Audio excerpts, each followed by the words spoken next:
നമ്മൾ ഇന്ന് ഈ ഒരു വീഡിയോയിലൂടെ നോക്കാൻ പോകുന്നത്. ഇന്ന് പലരും 100 കോടി അടിക്കുമ്പോൾ എന്തുകൊണ്ടാണ് ലാലേട്ടൻ കഴിഞ്ഞാൽ വലിയൊരു ഫാൻ ഫോളോയിങ് ഉള്ള നമ്മുടെ മമ്മൂക്കയ്ക്ക് 100 കോടി ക്ലബിൽ കയറാൻ പറ്റാത്തതെന്നാണ്. ഇതിന്റെ ഒന്നാമത്തെ ഏറ്റവും പ്രധാന കാരണം അത് ഓവർസീസ് കളക്ഷനാണ്. നമ്മുടെ ലാലേട്ടന് ഇന്ത്യക്ക് പുറത്തൊരു പിടിയുണ്ട്. ലൂസിഫറിന്റെ കളക്ഷൻ തന്നെ നോക്കിയാൽ 66 കോടി കേരളത്തിൽ നിന്ന് മാത്രം നേടി. ഒരു 12 കോടിയോളം കേരളത്തിൽ നിന്ന് പുറത്ത് ഇന്ത്യയിൽ തന്നെയുള്ള മറ്റ് സ്റ്റേറ്റിൽ നിന്ന് നേടി. രണ്ടും കൂട്ടുമ്പോൾ 80 കോടിക്കടുത്ത് വരും. പക്ഷെ ഓവർസീസിൽ നിന്ന് എക്സ്ട്രയായി ഒരു 50 കോടി കളക്ഷൻ കൂടി കിട്ടി. അങ്ങനെ ടോട്ടൽ 130 കോടി കളക്ഷൻ നേടി. ബിസിനസ് കളക്ഷൻ കൂട്ടിയാൽ 200 കോടിക്കടുത്ത് വരും. പക്ഷേ തിയേറ്റർ കളക്ഷൻ 130 കോടിയാണ്. ബിസിനസ് കളക്ഷൻ എന്ന് പറയുന്നത് OTT rights, music, TV channel, ഇതിലെല്ലാം വിറ്റ് കിട്ടുന്ന പൈസയാണ്. അങ്ങനെ ലൂസിഫർ ഇത്രയും കളക്ഷൻ നേടി. ഇനി നമ്മൾ എമ്പുരാൻ സിനിമ നോക്കിയാൽ അവിടെയും ഓവർസീസ് കാണും. എമ്പുരാൻ സിനിമ ടോട്ടൽ 268 കോടി കളക്ഷൻ നേടി. 150 കോടിക്കടുത്ത് ഈ ഒരു സിനിമയ്ക്ക് ബഡ്ജറ്റ് ഉണ്ട്. കേരളത്തിൽ നിന്നും 86 കോടി നേടി.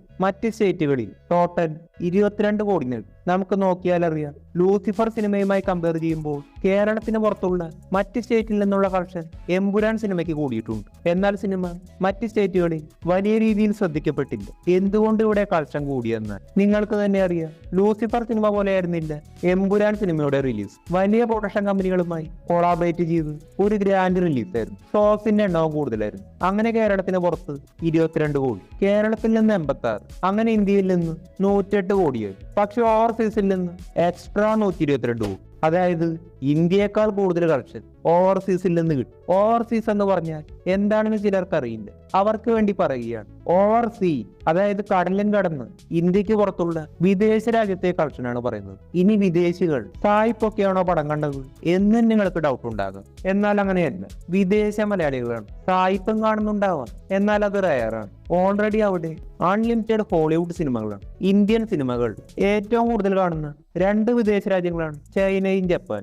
രാജമൗലിയുടെ RRR എന്ന സിനിമ അമേരിക്കയിലടക്കം പല കൺട്രീസിൽ നിന്നും വ്യൂസ് കിട്ടി. ഇനി നമുക്ക് ലാലേട്ടന്റെ തുടരും സിനിമ നോക്കാം. തുടരും സിനിമ ടോട്ടൽ 232 കോടി കളക്ഷൻ നേടി. ഇന്ത്യയിൽ നിന്ന് 118 കോടി കളക്ഷൻ നേടി.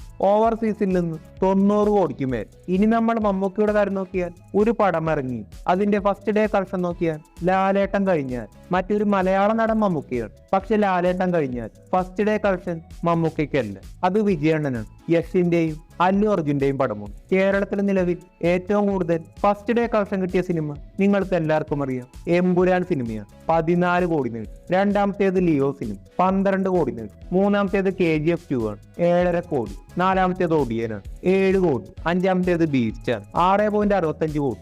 ആറാമത്തേത് മരക്കാറാണ്, 6.60 കോടി. ഏഴാമത്തത് ലൂസിഫർ, 6.37 കോടി. എട്ടാമത്തത് പുഷ്പ, 6.35 കോടി. ഒമ്പതാമത്തത് സർക്കാർ, 6.20 കോടി. പിന്നെയാണ് മമ്മൂക്ക വരുന്നത്. മമ്മൂക്കയുടെ ടർബോ 6.15 കോടി. പിന്നെ ഭീഷ്മ പർവ്വം 5ാം സ്ഥാനം മുതൽ 11ാം സ്ഥാനം വരെ 6 കോടിയുടെ കണക്കാണ്. പോയിന്റുകളുടെ വ്യത്യാസം മാത്രമേ ഉള്ളൂ. ഇങ്ങനെയാണ് IMDb കണക്കുള്ളത്. 6 കോടി നേടിയെങ്കിൽ അതത്ര നിസ്സാര കാര്യമല്ല. ലാലേട്ടൻ കഴിഞ്ഞാൽ ഏറ്റവും കൂടുതൽ ബോക്സ് ഓഫീസ് പവർ ഉള്ളത് മമ്മൂക്കയ്ക്ക് തന്നെയാണെന്ന് മനസ്സിലാക്കാം. മമ്മൂക്കയുടെ ഏറ്റവും കൂടുതൽ കളക്ഷൻ കിട്ടിയ സിനിമയാണ് ഭീഷ്മ പർവ്വം സിനിമ.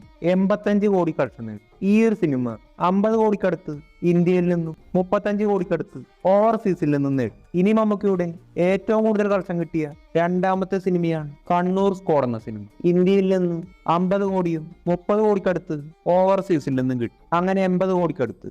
ഇവിടെ നമുക്ക് മനസ്സിലാക്കാം മമ്മൂക്കയ്ക്ക് ഓവർസീസിൽ വലിയൊരു പിടിയിൽ. ലാലേട്ടനുമായി കമ്പയർ ചെയ്യുമ്പോൾ മമ്മൂക്ക സിനിമയുടെ ഷോസിന്റെ എണ്ണം കുറവാണ്. ഇതിന്റെ മെയിൻ കാരണം ബ്രാൻഡ് വാല്യൂ ആണ്. ലാലേട്ട സിനിമകൾ കൂടുതൽ തിയേറ്ററുകളിലേക്ക് എത്തും. 2013 ദൃശ്യം സിനിമ ഇറങ്ങി. ആ വർഷം ഇൻഡസ്ട്രി ഹിറ്റ് അടിച്ചു. പിന്നീട് പുലിമുരുകൻ സിനിമ ഇറങ്ങി. ആ വർഷം 100 കോടി അടിച്ചു. മലയാളത്തിലെ തന്നെ ആദ്യത്തെ 100 കോടി. കന്നഡ പോലെയുള്ള മറ്റു ചെറിയ ഇൻഡസ്ട്രികൾക്ക് 100 കോടി എന്നത് വെറും ഒരു സ്വപ്നമായിരുന്നു. KGF 1 കന്നഡ ഇൻഡസ്ട്രി ആദ്യമായി 100 കോടി കയറുന്നു. നമ്മൾ ഇതിനേക്കാളെല്ലാം മുമ്പ് 2016 ടൈമിലേക്ക് ഇത് ലാലേട്ടന്റെ വലിയൊരു മൈൽ സ്റ്റോൺ ആയിരുന്നു. പുലിമുരുകൻ സിനിമയ്ക്ക് ഓവർസീസിൽ നിന്ന് കൂടുതൽ ഷോസ് അടിയിരുന്നു. വലിയൊരു വിജയമായിരുന്നു. ഈ ഒരു സിനിമയിലൂടെ ലാലേട്ടൻ ബോക്സ് ഓഫീസിൽ കേരളത്തിൽ വലിയൊരു ബ്രാൻഡായി. ലാലേട്ടനെ തേടി ബിഗ് ബഡ്ജറ്റ് സിനിമകൾ വന്നു. ഒടിയൻ സിനിമയ്ക്ക് വലിയൊരു ഹൈപ്പ് ഉണ്ടായിരുന്നു. കേരളത്തിലെ തന്നെ ഏറ്റവും ഹൈപ്പിൽ വന്ന സിനിമ ഫ്ലോപ്പ് ആണെങ്കിലും ഇത്രയും ഹൈപ്പ് ഉള്ളത് കൊണ്ട് 60 കോടിക്കടുത്ത് കളക്ഷൻ നേടി. ഒടിയൻ സിനിമയുടെ ആ ഒരു സാഡ്നെസ്സിൽ ഇരിക്കുമ്പോഴാണ്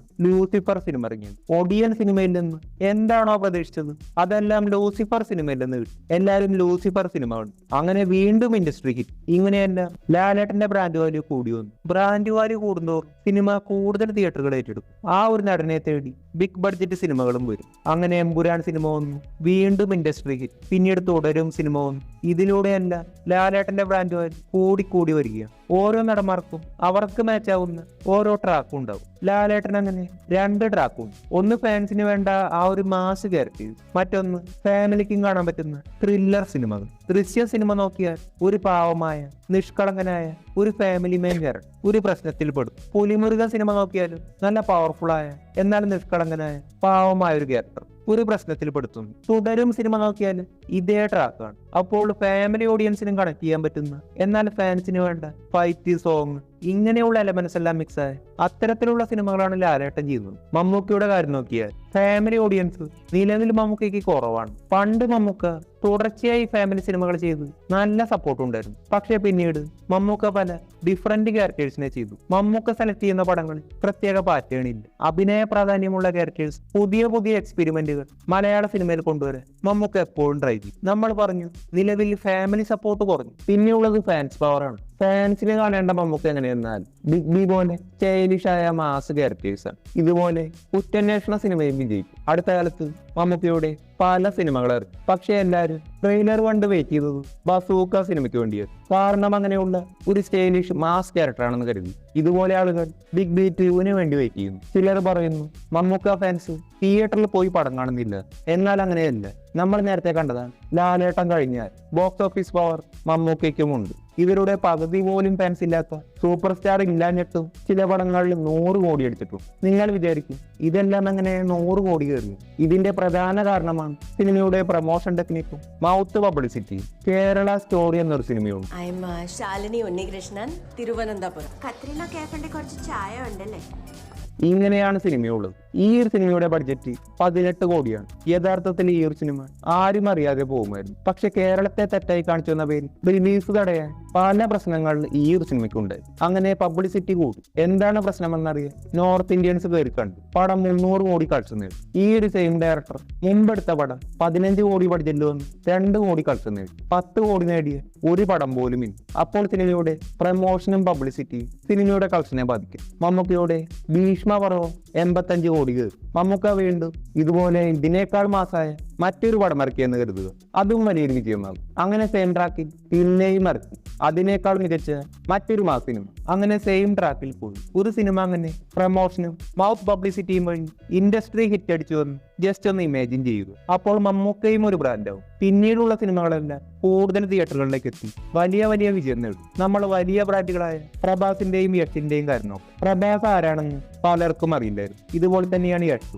പ്രഭാസിന്റെ ബാഹുബലി സിനിമ വലിയൊരു വിജയം നേടി. അങ്ങനെ പ്രഭാസ് ഒരു ബ്രാൻഡായി. 50-100 കോടി ആ റേഞ്ചിൽ പോരുന്ന പ്രഭാസ് സിനിമകൾ ഇപ്പോൾ ഒരു പടം വിജയമായ ഏറ്റവും കുറഞ്ഞത് 800 കോടി അല്ലെങ്കിൽ 1000 കയറും. അല്ലു അർജുൻ 200-300 കോടിയാണ് നോർമലി കയറിയിരുന്നത്. പുഷ്പ സിനിമ 1000 കോടി കയറി. അങ്ങനെ അല്ലു അർജുനും ബ്രാൻഡായി. അല്ലു അർജുന്റെ സാലറി തന്നെ നിലവിൽ 300 കോടിക്കടുത്തായി. വരാൻ പോകുന്ന അല്ലു അർജുൻ സിനിമകൾ വിജയമാണെങ്കിൽ ഇതേ കളക്ഷൻ തന്നെ നേടും. ഇങ്ങനെ എല്ലാവരും ഒരു പാറ്റേൺ ഫോളോ ചെയ്യുന്നു. രജനീകാന്തിന്റെ കാര്യം നോക്കിയാൽ മാസ് സിനിമകൾ മാത്രമേ നിലവിൽ രജനീകാന്ത് ചെയ്യുകയുള്ളൂ. കാരണം ആളുകൾക്ക് അതാണ് വേണ്ടത്. ഇതുപോലെ വിജയണ്ണൻ രക്ഷകൻ ക്യാരക്ടർ ചെയ്യും. പലരും ട്രോളുമെങ്കിലും വിജയണ്ണന്റെ ട്രാക്ക് അതാണ്. ഇതുപോലെ യഷിന്റെ നെക്സ്റ്റ് മൂവി മാസ് അല്ലാതെ പാടിയെല്ലാം എടുത്ത് ഒരു റൊമാൻറ്റിക് പടമാണെന്ന് കരുതുക. യഷിന്റെ മാസ് സിനിമയേക്കാൾ ഈ ഒരു സിനിമയ്ക്ക് കളക്ഷൻ കുറവായിരിക്കും. പ്രഭാസ് മാസിൽ നിന്ന് ജസ്റ്റ് ഒന്ന് മാറിയപ്പോൾ അത് വലിയൊരു ഫ്ലോപ്പായി. അപ്പോൾ ചുരുക്കി പറഞ്ഞാൽ മമ്മൂക്കയ്ക്ക് ബ്രാൻഡാവാൻ ഒരു കിക്ക് സിനിമയും വേണം, സെയിം പാറ്റേണും വേണം. ലാലേട്ടന്റെ പോലെ മമ്മൂക്കയ്ക്കും അങ്ങനെയുള്ള ഒരു യൂണീക്ക് സിനിമ കിട്ടണം. ബോക്സ് ഓഫീസ് കുറവാണെങ്കിലും നിലവിൽ മമ്മൂക്ക യൂണീക്ക് ക്യാരക്ടേഴ്സിനെയാണ് ചെയ്യുന്നത്. അതുപോലെ തന്നെ നിലവിൽ മലയാളത്തിലെ ഒരേ ഒരു ബ്രാൻഡ്